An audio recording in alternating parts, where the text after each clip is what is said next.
పాపమెరుగని ఆయనను పాపముగా చేసెను. చాలా సంవత్సరాల వెనకాల నేను ఈ లేఖనాన్ని చదివినప్పుడు అది నన్ను భయపెట్టింది. నేను కాల్విన్ని సంప్రదించాను. అతను అన్నాడు నేను భయం చెందడం కరెక్టే అని. అయితే అతడు నన్ను హెచ్చరించాడు. అతడు అన్నాడు చాలా తక్కువగా చెప్పకు, లేదంటే నువ్వు దేవుని ప్రజలు తమ క్రీస్తును తెలుసుకునే మహిమను వారికి దూరం చేస్తావు. చాలా తక్కువగా చెప్పకు, అలాగే చాలా ఎక్కువగా కూడా చెప్పకు. దీనితో ఎక్కువ దూరం వెళ్ళకు. ఇది చాలా ప్రమాదకరమైన లేఖనం. నువ్వు దైవ దూషణ అనే రాజ్యంలోనికి ప్రవేశించవచ్చు. దీని అర్థం ఏంటి? ఆయనను పాపముగా చేసెను.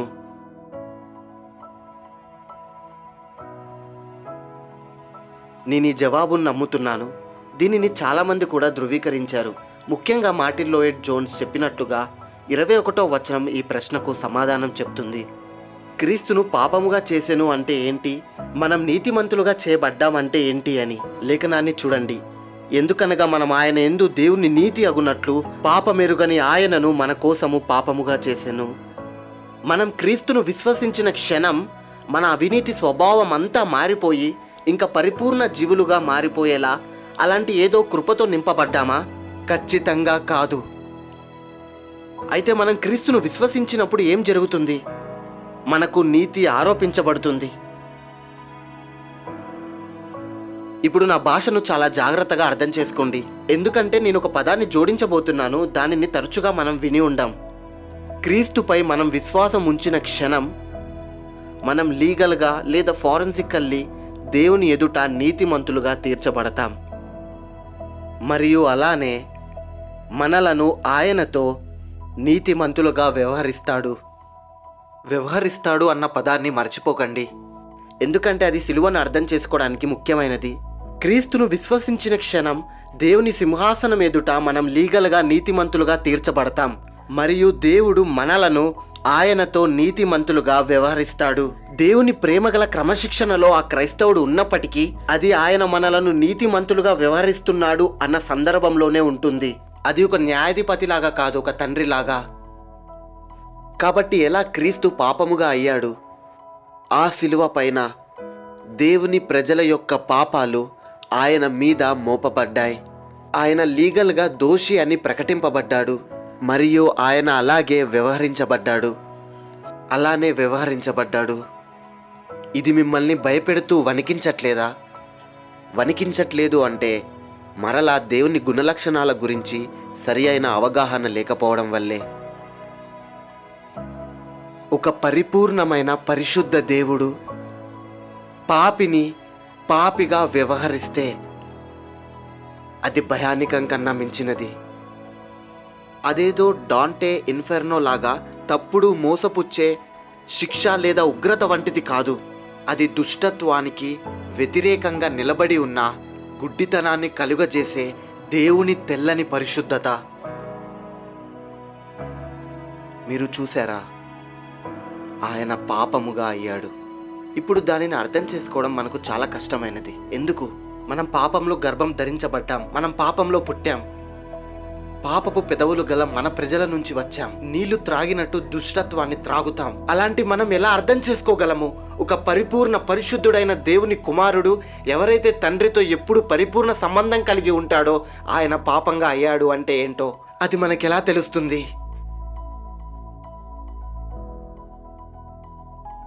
పాపాన్ని భరించడం.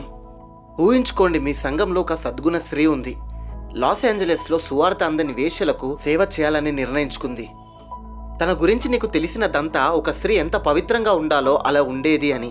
తాను ఒక పరిశుద్ధురాలు. చిన్న చిన్న విషయాలు కూడా ఆమె ఆత్మను బాధ పెడతాయి. కానీ తను ఆత్మలను రక్షించడానికి వీధుల్లోకి వెళ్ళింది. తాను అక్కడ ఉండి కరపత్రాలు పంచుతున్నప్పుడు ఒక్కసారిగా పోలీసులు వచ్చి ఆ వేశ్యలను లాగి పోలీస్ జీబ్లో పడేశారు. అయితే వారితో పాటు ఆమెను కూడా లాగి వేశ్యలు కూర్చున్న ఆ పోలీస్ జీబ్లో పడేశారు. ఆ తరువాత ఆ పోలీస్ స్టేషన్లో తమ ఫోనులను చూస్తూ నవ్వుకుంటూ జోకులు వేసుకుంటూ తమ గోరులను గీరుకుంటూ ఉన్నారు. కానీ ప్రియమైన సహోదరి ఒక మూలన కూర్చొని ఊపిరి కూడా తీసుకోలేకపోతుంది. తన జీవితం అంతా చెదరిపోయి బద్దలైపోయింది.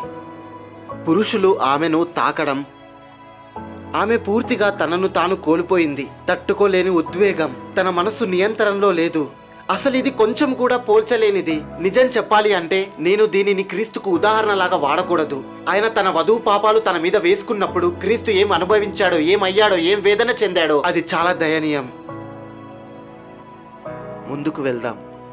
ఈ వచనం మనకి చెప్తుంది క్రీస్తును పాపముగా చేసెను అని. మరియు నువ్వు ఆలోచించి ఇలా అనొచ్చు, ఆపు పాల్, ఇంకా ఆపే, ఇంకా చాలు. ఆయన పాపముగా అయ్యాడు, సరే, ఇంకా దీనికన్నా దయనీయమైన స్థితి లేదనుకుంటున్న సమయంలో పౌలు దీపం వెలిగించి మనల్ని ఇంకా లోతైన అంధకార గర్భగృహంలోనికి తీసుకువెళ్తాడు. అదే గలతీయుల పత్రిక గలతీ 3వ అధ్యాయం చూడండి, అక్కడేం చెప్పబడుతుందో. 10వ వచనం, ధర్మశాస్త్రము విధించిన క్రియలకు సంబంధులందరూ శాపమునకు లోనై ఉన్నారు. ఎందుకనగా ధర్మశాస్త్ర గ్రంథమందు వ్రాయబడిన విధులన్నీ చేయుటయందు నిలకడగా ఉండని ప్రతివాడును శాపగ్రస్తుడని వ్రాయబడి ఉన్నది. ఇప్పుడు శాపగ్రస్తుడు అవ్వడం అంటే ఏంటో తెలుసుకోవడానికి చాలా లెక్చర్స్ అవసరం అవుతాయి. మీ కొరకు క్లుప్తంగా చెప్తాను.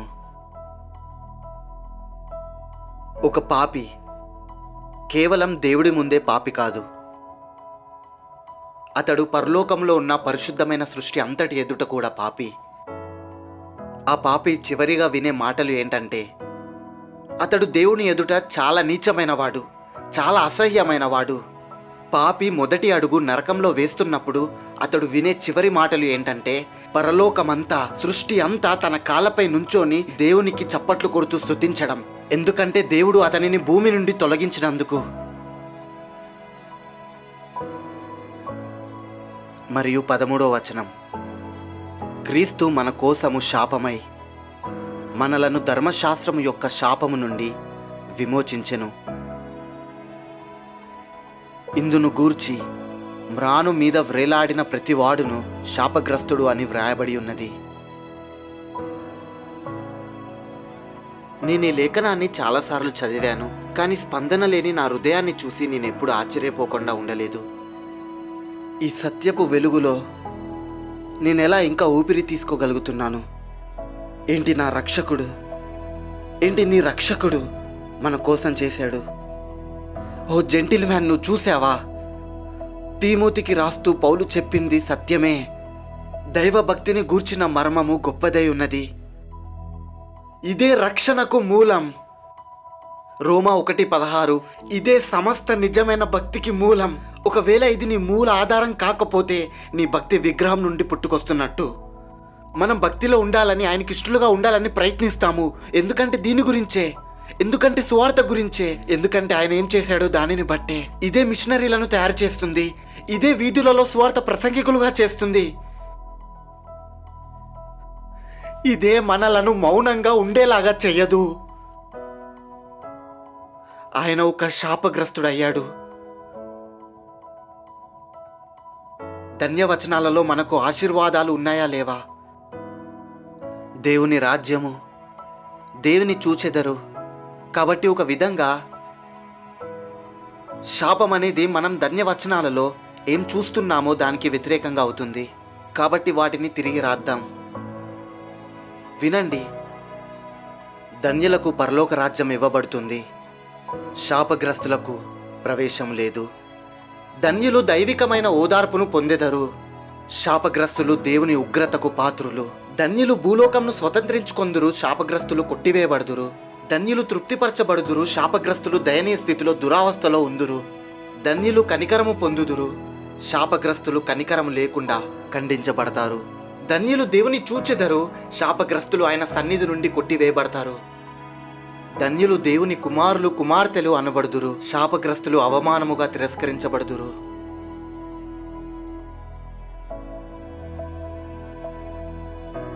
నిజంగా కొన్నిసార్లు మనం సువార్తలో నిలకడగా లేకపోతే, క్రిస్టలాజికల్గా క్రీస్తును బట్టి మన దృష్టి స్థిరంగా లేకపోతే, సువార్త కేంద్రికం కాకపోతే మనం చాలా తేలికపాటుగా అయిపోతాం. పురిటన్లు చెప్పిన కొన్ని విషయాలు వణుకుతున్న పెదవులతో మాత్రమే చెప్పవలసినవిగా ఉన్నాయి. అయితే యవనుడా, ఇది గ్రహించు. నీకు పురిటన్ల థియాలజీ ఉంటే సరిపోదు, నీకు పురిటన్ల భక్తి కూడా ఉండాలి.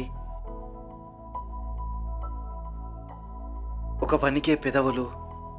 అందుకే ప్రతిసారి నేను ఆశీర్వదింపబడ్డాను, ధన్యుడను అని నేను అరిచి చెప్పినప్పుడు నా మనసు లోతుల్లో ఇలా ప్రతిధ్వనిస్తుంది.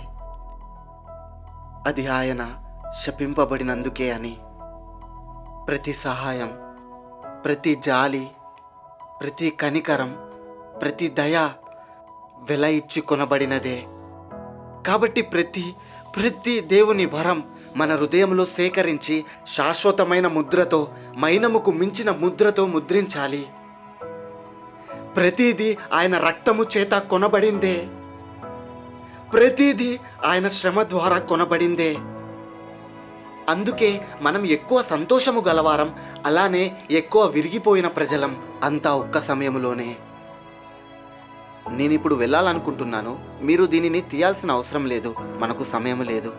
కానీ ఆయన శాపం గురించి మాట్లాడుతున్నప్పుడు మనం ద్వితీయోపదేశ కాండము 27, 28 అధ్యాయం చూసినట్లయితే మనం అసాధారణమైనది ఏదో కనుగొంటాం. ఇశ్రాయేలు శిబిరంలో అసాధారణమైనది ఏదో జరుగుతుంది అని కనుగొంటాం.